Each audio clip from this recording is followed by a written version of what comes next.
And the little girl, every day after that, I saw her with the doll. You know what I'm saying? But no, I told her mother, don't let her, that white doll, no, get rid of that. She needs a doll that looks like her. You understand? So, one of the things I like about this film, also, it points out the fact that we've been grossly miseducated as African people in the diaspora. Even on the continent, our people are still dealing with colonial education. A lot of our people don't know that Egypt, that civilization, that great civilization from Nubia all the way to Egypt, we created that. They think Arab people did that just because those people that are there now are just the invaders who came later. But that civilization, everything that comes out of Egypt was created from the minds of our people, our ancestors.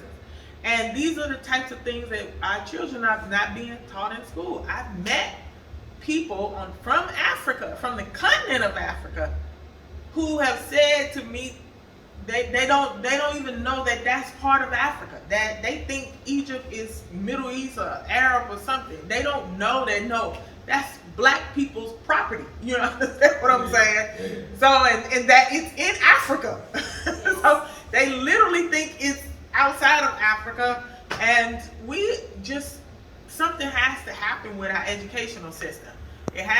We have to stop. One of the quotes, they said, you cannot send your children to your enemy and for your enemy to educate your children. Yes. And currently, right now, in Africa, we are using the enemy's curriculum still. So the white man is not even here the one doing it. We are doing it to ourselves. That's right. You understand? Right. So these are the things that I want us to get together and talk about, and not just here. Next time we get together, I want you all to bring more people. Yes. I'm looking at a bigger venue, so we have more space, more room. But I want this to grow. I want to talk about different things, different subjects. I want to talk about some of our ancient African civilizations and some of the things that we've created. Most things, and I'm not even just being biased here because I'm a proud African, just like the sister said. I love being an African woman. Sure. But I'm not just saying this because what I'm about to say because I'm African, but it's the truth. Black people invented everything. Literally. Right. I'm not even exaggerating. Right. But our children don't even know it. That's right. The refrigerator that keeps your food cold. They don't even know a black person. The stoplight, a black person. Everything. The combustible engine that makes a car run. Internet. Black people. A black man. The filament that they teach you something about a white man but that light bulb would not even work but for a black man. A black man made it work. So these are all, and that's just a few things. I could go on and on and on, but literally black people invented everything. Right. And our children don't know it. But if our children know these things, this would give them a sense of pride. Nobody can make them feel inferior. Yeah. Nobody can make them feel, if they literally know math, science, the whole chemistry, all of these things. So I get so upset when black children feel like they can't do math, they can't do something. How? This comes from black people. You can. You understand? Yeah. So these are the type of things that we have to get together. We have to have discussion around. We have to bring more people. Also, we have to know, and I want to thank everybody here that is a Ghanaian brother or sister or from somewhere other African country or whatever. Because what we need is unity amongst ourselves. You need to know that we are your people. We are your people coming back. That's all. It's been 400 or 500 years, but we're still your people and we're just coming back home. And so there has to be a discussion around that because we don't want you all to look at us like O'Bruni. I'm not O'Bruni. Don't call me O'Bruni. I'm not O'Bruni. You understand? I'm not a foreigner. I'm not any of that. I'm just coming back home. I'm just coming back home. That's it. I've been gone, but now I'm coming back home. And that is the thing that we need government and our everyday people to understand when they see us. Don't look at us like we cash machine. A lot of us coming over here, we don't have a lot of money. Honestly, we don't have a lot of money. You know, we've been living under 400 or 500 years of social and economic oppression. Most people taking a little bit just to come back over here because they want to get away from those people and they want to survive over here as best they can. They don't have a whole lot of money. All of us that are coming home, the vast majority, don't have a lot of money. And I don't want our brothers and sisters who think everybody coming from the West has a lot of money, because that's not true. So don't look at us like cash machines. We are not that. We just coming home trying to survive. Okay? So does anybody else have anything they would like to contribute? Okay, come on, brother.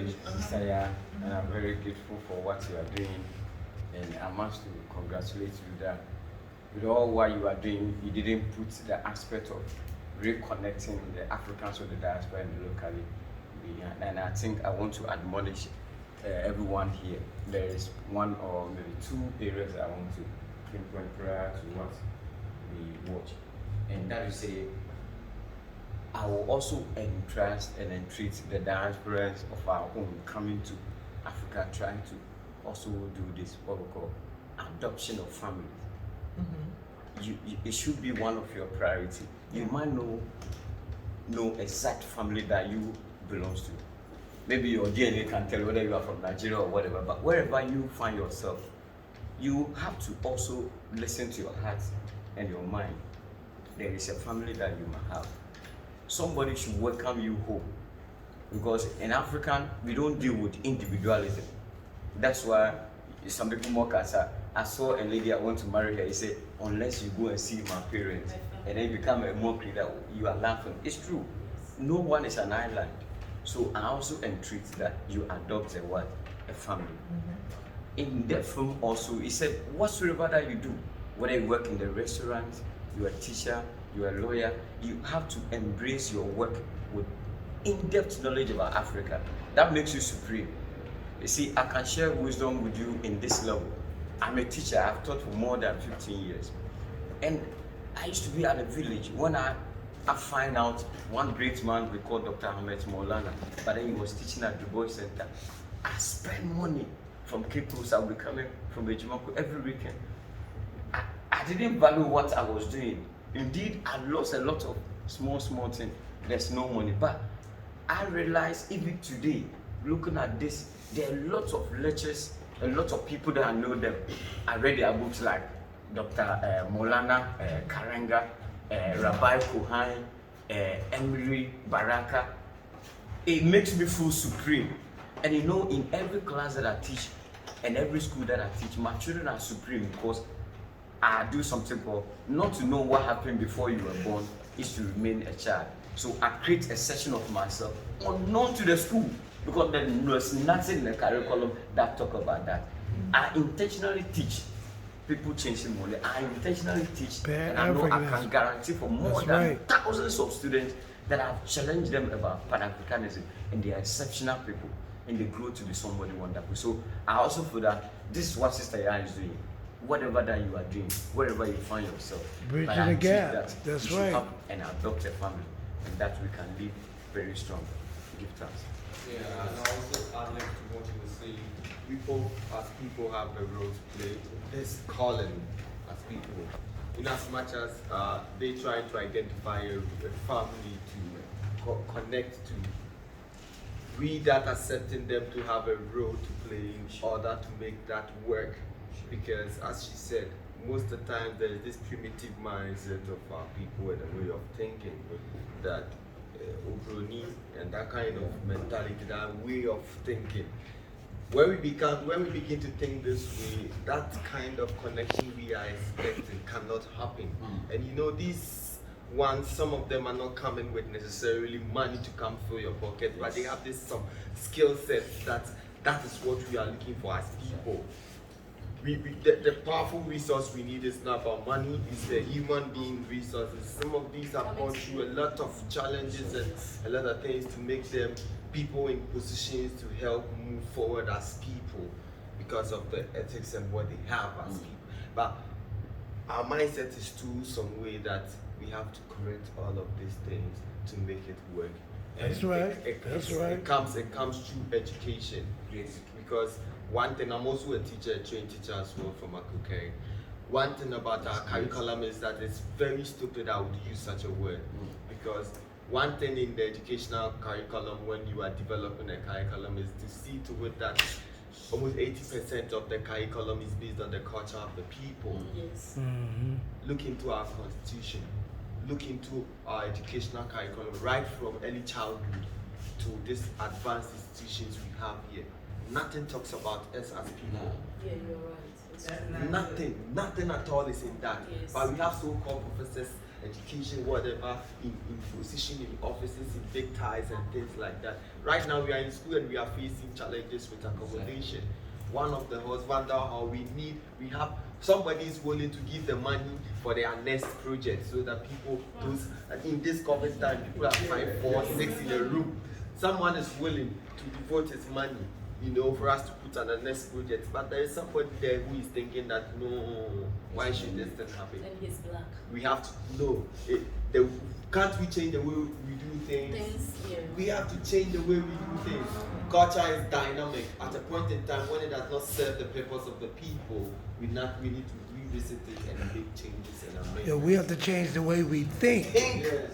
We have to change the way we think because we've all been corrupted by European influences and separated from our culture. The same thing repeatedly so I think and that- repeatedly, yes. and therefore we have no changes in results. We need to start thinking otherwise and put heads together and look for the amicable solutions out there to put in place. Because without that, we'll still be where we are. Yeah, so I think this is the best moment. Our other brothers and sisters, we need to promote. I really love what is happening here, and I'm really, I want to be into it, to promote it more. The next time we organize it properly, and then I think the more we talk to our brothers and sisters who do not know what is going on, the more we talk to them, when they're able to come and then listen, I think we'll have more people in order, and then we're going to learn. And I think through that, we're going to find our identity, and then also join in the fight for Africans to be liberated. Right. One of the So we biggest, need more promotion. exactly. Yes. One of the biggest issues right now is our right to come back home. Listen, anybody who wants to come to Ghana, there's a system in immigration to file for immigration. There's a pathway to citizenship. But we are a special group of people that should not be treated the same as the Lebanese, as the Chinese, as the Germans.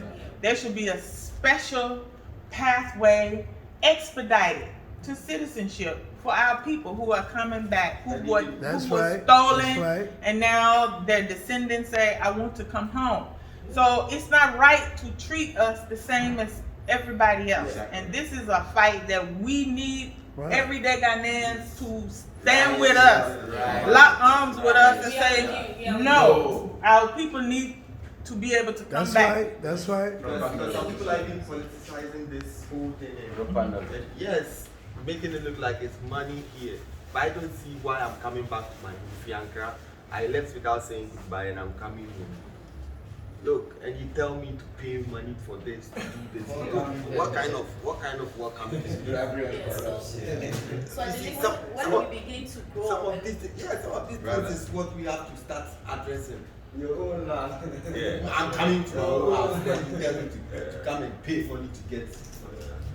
I'm a guy. You guys see, so we have to address a whole lot of things. that's it. Tonya, I want to take a little time now to say something about off camera. Please. Off camera. Off the record. Well, do you want to wait until everybody's finished? Does everybody have any other thing they want to add before? Okay, my brother in the back, our brother. There is one here. Our brother